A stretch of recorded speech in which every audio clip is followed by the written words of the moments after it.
In de straat remt een auto. Eefje kijkt op. Een grote wagen rijdt langzaam voorbij en stopt voor het huis van de buren. Het huis dat al een paar weken leeg staat. Eefje springt van de bank en gaat voor het raam staan. Uit de auto komen 3 mannen. Ze hebben spierballen als meloenen. Hun handen zijn zo groot als koekenpannen. Mam, roept Eefje. Mam! Ze kijkt over haar schouder. We krijgen nieuwe buren. Mam is juist haar nagels aan het lakken. 3 nagels zijn rood, 2 nagels zijn wit. Ga weg bij dat raam, Eve. Niet zo nieuwsgierig. Met de elleboog doet ze het gordijn opzij. Ze verschouwt haar hoofd een beetje. Achter de plank in de vensterbank. En gluurt voor het raam. Alle machten roept ze uit. Ze drukt haar neus tegen de ruit. De nieuwe buurvrouw ziet er poepziek uit, zegt ze. Evie doet haar moeder weg. Zo hé, mama heeft gelijk. Zo'n buurvrouw zie je niet elke dag. Ze heeft blond haar, dat als een hooiberg. Boven op haar hoofd is gestapeld. Maar het meest bijzondere is toch wel haar jurk. Zo roze als een suikerspin. De Bruine Bonenbende.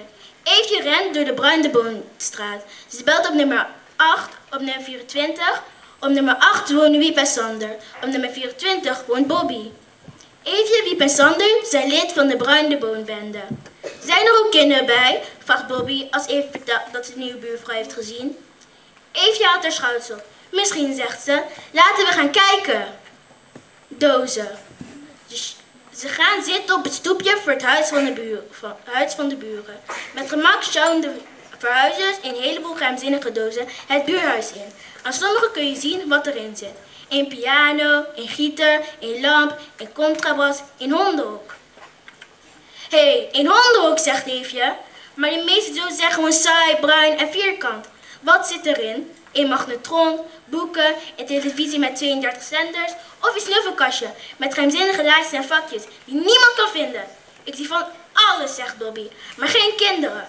Eefje geeft hem een duwtje. Kijk, fluistert ze. Daar, heb je de nieuwe buurvrouw. Hermione en Lulu. De mond van Wiep, Sander en Bobby zak een stukje open. Eefje heeft gelijk.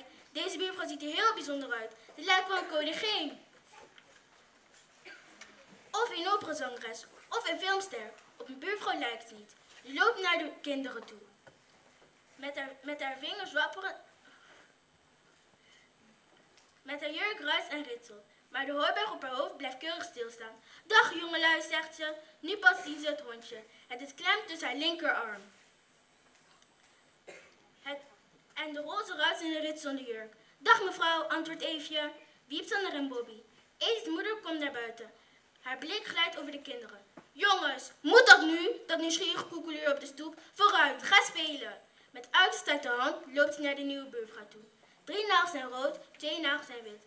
Dag mevrouw, welkom in de Bruine Boonstraat. Ik ben Andrea. Zeg maar Andrea hoor. U hebt vast trek in een kopje koffie.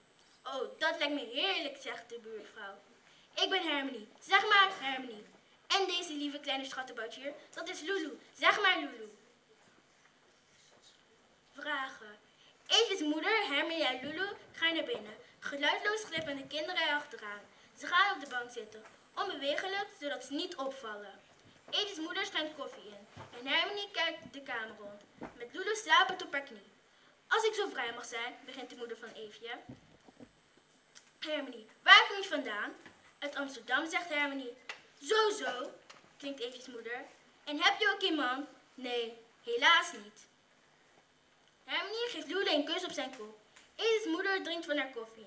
Intussen bekijkt ze Hermione van het bovenste haartje op haar hooiberg tot haar jurk. Die zijn net zo roze als de roze ruitselende ritselende jurk. Wat voor merk is hondje? Vuilnisbak. Eefje kan zich niet langer inhouden. Mevrouw, Hermione bedoel ik, heeft u ook kinderen? Hermione schudt haar hoofd. Mama staat op en kijkt boos naar Eefje. Eefje! Oh, zijn jullie er allemaal? Jakkieba, wat ben jij toch nieuwsgierig, Eefje? Wat moet onze buurvrouw er wel van denken? Vooruit, naar buiten. Ze slenteren de deur uit. Een nieuwe buurjongen of een nieuwe buurmeisje, dat zou leuk geweest zijn. Jammer, zegt Wiep. Er is alleen maar een buurvrouw met een vuilnisbalkonnetje. Muziek. De nieuwe buurvrouw houdt van muziek. Soms hoort Eefje haar zingen. Tralalala, Soms doet Evie haar piano spelen. Do, re, mi, fa, sol.